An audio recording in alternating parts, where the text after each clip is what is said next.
Men, and as usual, I use the term most loosely.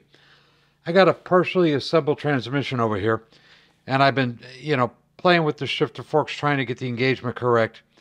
And I ran into a problem that I hadn't run into before, but I'm going to try to show you what it is. It's missing first and second. Those gears are not installed. And my problem is with the engagement into fourth gear. So let's engage it into third. And I want you to listen for something.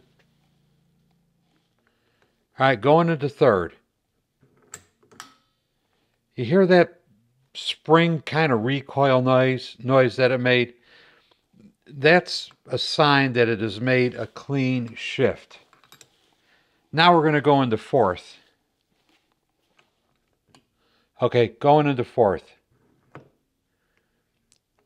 You notice the gear moved, but you didn't hear that final click, the noise the spring makes when it goes in all the way. That didn't sound right to me, and I decided to investigate it.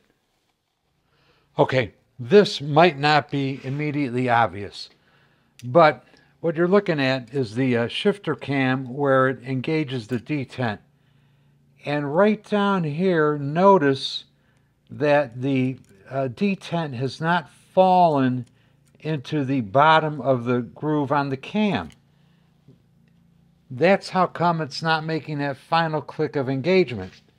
Yet you look at the gear, though the detent is not engaged all the way in the bottom of the groove on the cam, the gear does seem to be fully engaged. So what's up with that shit? Okay, what's up with that shit is right here is the shifter fork.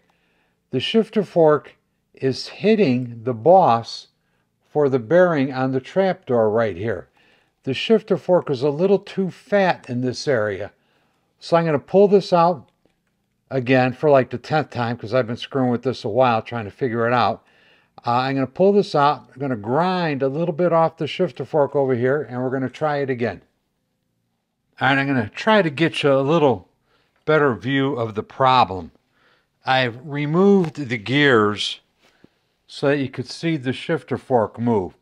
So bear in mind, I'm going to move the shifter cam, and there's no gears to interfere with the movement of everything. So we're going to move into fourth gear.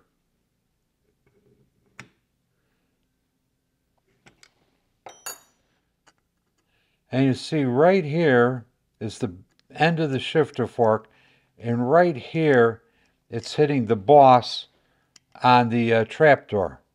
So we're going to grind a little metal off of there and create a little clearance so that it'll work. While I'm here and you're looking at this, I'm going to show you one other thing that I find to be a problem from time to time. Notice how close the tail of the shifter fork is to the countershaft's second gear. I put some of these transmissions together and I've heard a weird clicking, ratcheting kind of noise. Some of the shifter forks, depending on the brand or the name or who made them or whatever, this area of the fork hits the gear. So just another thing to look out for. Anyway, I'm going to go grind a little bit off of that shifter fork and we're going to take a look at it in a minute and see if it didn't fix the problem.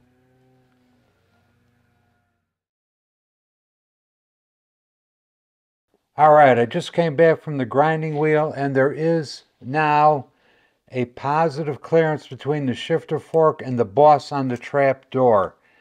And I could actually wiggle it around now. It's not hard up against the trap door. So yeah, this problem is going to be fixed. You know, these things ain't getting any younger. Quality replacement parts are getting harder and harder to find. You know, you can search this stuff on eBay and you can find new old stock shifter forks and things like that. But, you know, by the time maybe you got to round up 4 or 5 parts and you find new old stock on eBay from 3 or 4 or 5 different places, you know, now you're paying, $20 a pop for shipping.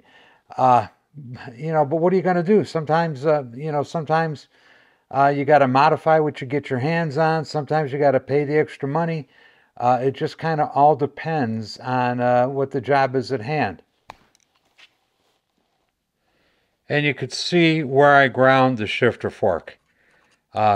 Anyway, we'll put it in. We'll give it a try, see if it works. And just FYI, this backside was pretty close, so I ground a little bit off of here too. All right, I got everything stuffed back in there, hopefully for the last time.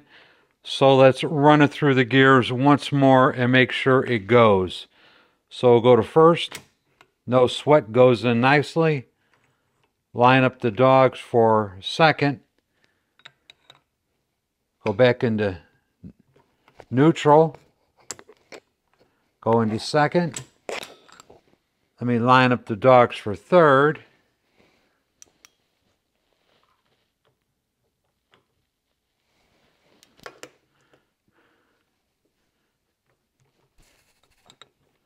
And we'll go into third. Nice. And then we'll line up the dogs for fourth and go into fourth.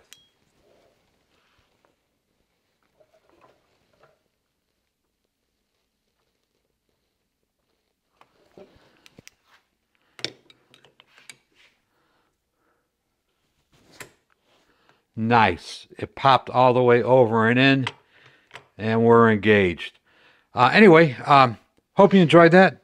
I hope you found it a little bit worthwhile at least. I am out of here. We'll see you next time. Bye. Here's a few bonus pictures for those guys who stick around to the end. This trans is going in this bike. And if you look carefully at this, it looks like what you got here is a set of 1000cc post 77 Sportster crankcases with a 900cc transmission stuffed in it and a 900cc dry clutch stuffed in it with what looks to be a genuine XR750 top end. This is a very cool bike. I wish I owned this one. Bye.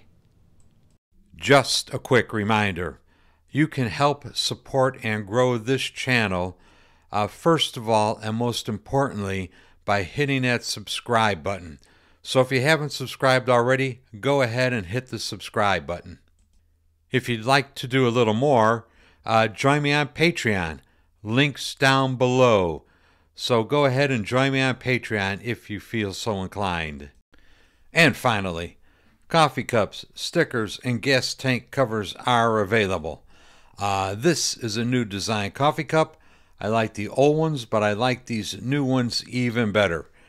And to go along with the new design coffee cup, there is a new design sticker. Links will be provided in the description down below. Coffee cups and stickers are included with the Patreon membership. And thank you all ever so much for watching these videos. I really appreciate it. Bye.